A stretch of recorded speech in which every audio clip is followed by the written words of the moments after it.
The number one question that I'm being asked over the past several months, given all of the upheaval in the world of broadcasting and streaming and subscriptions and that whole mess, is what's going to happen to your TV show, Michigan Golf Live. So we're putting together this first ever state of the show address delivered to a joint session of golfers, some of them watching us on YouTube, some listening to the podcast, so that I can walk you through where we've been, what we've been working on, and where we're going next starting April 18th. Let me give you a little spoiler because I know not everybody will stick with us through the entire narrative. Your time is valuable, I get that. Starting on April 18th, everybody will be able to see Michigan Golf Live television for free, no subscriptions, no streaming needed, on channels you already get on your TV. If you have an NBC, CBS, ABC, or Fox affiliate where you live, you'll see our show on the weekends in really good times. That's the headline. And in a few moments, we'll put up a map and show you exactly which station is your station if you live in the state of Michigan. And by the way, to continue stealing the headlines, if you don't live in Michigan, you can still watch every episode we ever do on our YouTube channel, Michigan Golf Live. And the cherry on the sundae, we've reached an agreement with Marquee Sports Network, which is the home network for the Chicago Cubs.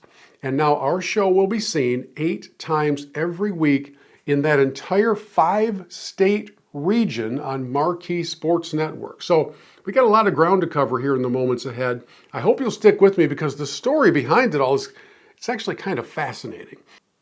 Now, for those of you watching us on YouTube and you've become accustomed to seeing a lot of visual graphics and effects because that's how the YouTube world operates these days, this one's not going to be quite like that.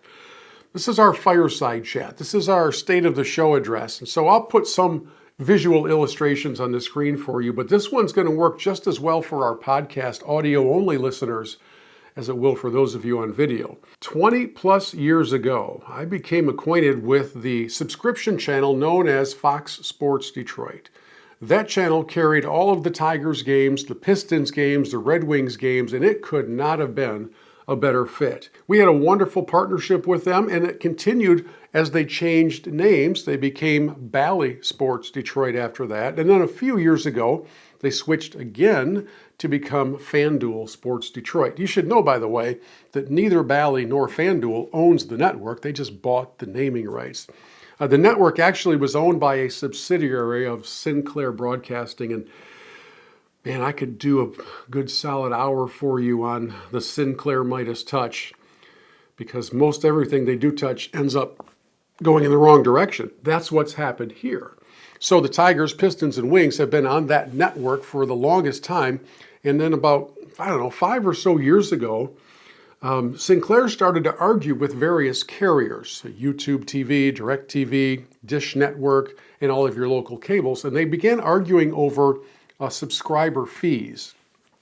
Now, you and I would have this common thought that for a broadcast product, the more eyeballs on that product, the better it is overall for the product. So if you're the Tigers, you want the most possible people watching you because that helps sell more tickets, more merchandise, builds brand awareness and loyalty and all of those things.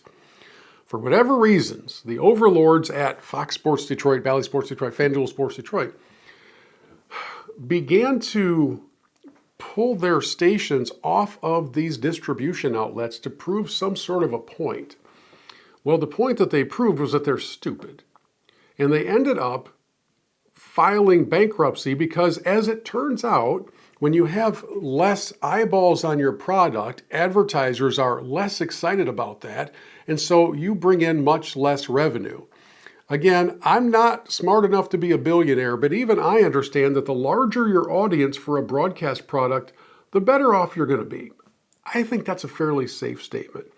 So when bankruptcies were filed by the subsidiary of Sinclair, the teams who were counting on substantial local sports broadcast revenue had to get in line and wait for some sort of a settlement to come about. Reports that I have read in the broadcast trade publications are that the Tigers were owed over $50 million, 5-0. I don't know about you, but to me that seems like a noticeable amount of money, even for a franchise that's worth probably close to $1 billion. I don't know the amounts for the Pistons and Red Wings, but they're in the same boat. Nobody was getting paid their rights fees. And so in the winter/early spring of this year, of 2026, the Tigers formed their own network. We've been sort of predicting that that was going to happen for quite some time, to be honest with you, and actually have begun working in the background to get ready for the moment that we, Michigan Golf Live, would need to make a switch. So now the Tigers and next season the Wings will be on something called Detroit Sports Network. It's not nearly well established enough or clear enough or programming 24 hours a day for us to think, well, let's just make the change over and we'll go with them to that new network. Nobody knows if that network's going to be around for any length of time. I have no idea. And so for the last couple of months, I have been in direct communication with network affiliate stations in every market of the state, trying to secure weekend air times for our 30-minute weekly TV show. And at first, when I began making the calls, I was a little bit dubious. I thought, man, this is just not going to work. We're going to end up with them saying, yeah, we can put you on at 4 a.m. We can put you on at 2 in the morning. And instead, I found just the opposite. I found a great reception to bringing our program into the local lineups for 6 different stations that literally cover 98% of the state of Michigan. So if you have, I used to say rabbit ears, that would date me a little bit, but if you have a digital antenna, if you have any cable package or satellite package with your local channels on it whatsoever, we're going to be there. Let me bring up the map that shows you where we are in Detroit, in Grand Rapids, and in the center of the state, and over in the Great Lakes Bay region, and in northern Michigan, in the eastern UP, and in the western UP. We literally have everything covered, taking us from what was a subscriber base, a paid subscriber base of about 3.5 to 3.6 million households, to the point where now we will be in over 8.2 million homes throughout the state. I couldn't be more excited. It's a huge blessing, frankly, to be able to make this transition as quickly and as seamlessly as it's all come together. It was officially about very, very early March, maybe the second week of March, that we received written notice that FanDuel Sports is going dark in the middle of April. So starting April 18th, we flipped the switch. We're done. Even if they stick around, we're done. They have nothing else left to show anyways. We will make the switch over to our whole new affiliate broadcast network across the state, and we would love for you to do 2 things. Number 1, please share that information with other golfers in your world. Let them know what's happening, where do we find Michigan Golf Live. And number 2, will you please set your DVR for Michigan Golf Live? Every one of the stations is listing us accordingly as Michigan Golf Live so that you don't miss an episode. It will really help us as we kind of look to launch with strength and momentum in this whole new venture. And then to fill in the blanks just a little bit more about what we're doing outside of Michigan. For the last several years, we've been on sporadically in the Chicago market on a station that carried the White Sox and the Bulls game. So it kind of would have been their equivalent of FanDuel down there. But then we learned that the Chicago Cubs had broken away and started their own network. Well, the Cubs are a national brand, and their network, called Marquee Sports Network, has reached out to us and said, we'd love to have some more golf content. There's another friend of mine who has a show in that market. He helped open the door, so Dave Lockhart, thank you very much.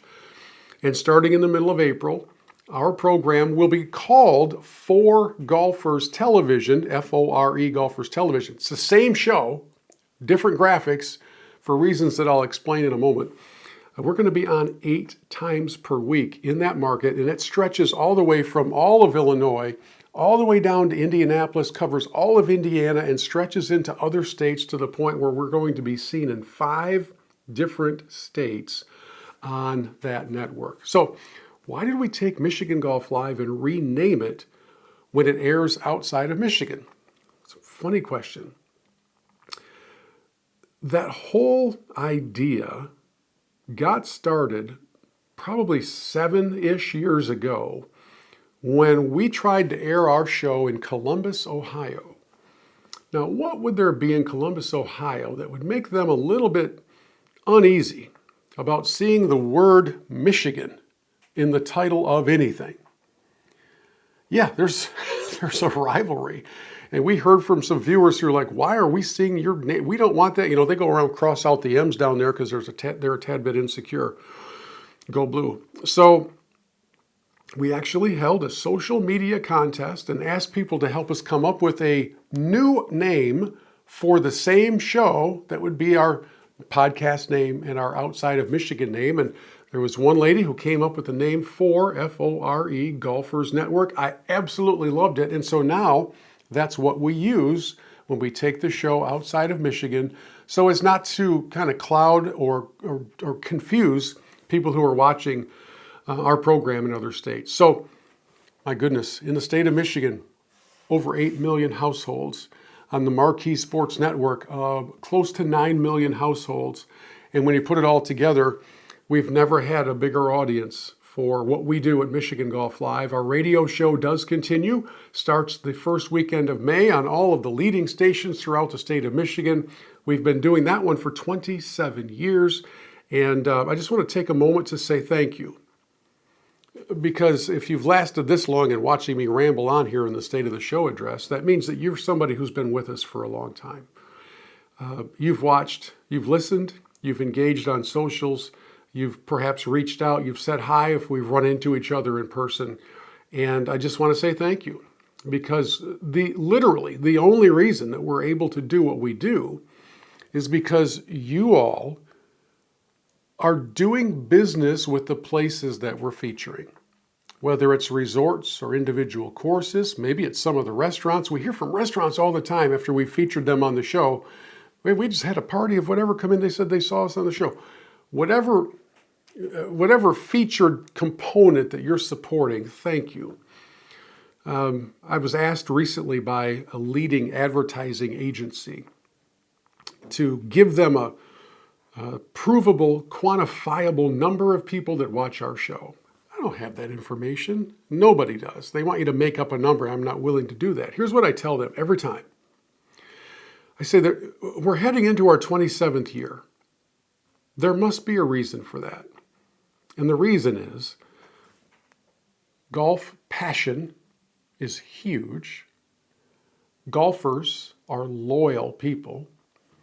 And I think we put forth an entertaining enough product that people are mildly entertained enough to watch me, do stupid things like get on a zip line or go into a spa or eat way too much food.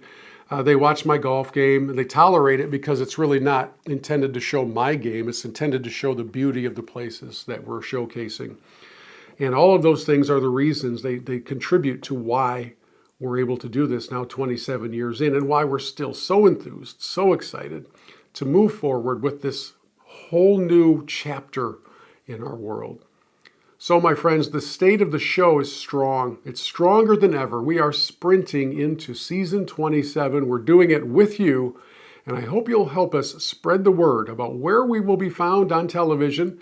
I do hope you'll set your DVR to pick up every episode. By the way, we have, I think, 16 new episodes coming your way this season. It's going to be a very busy time for us, but it's the best kind of busy.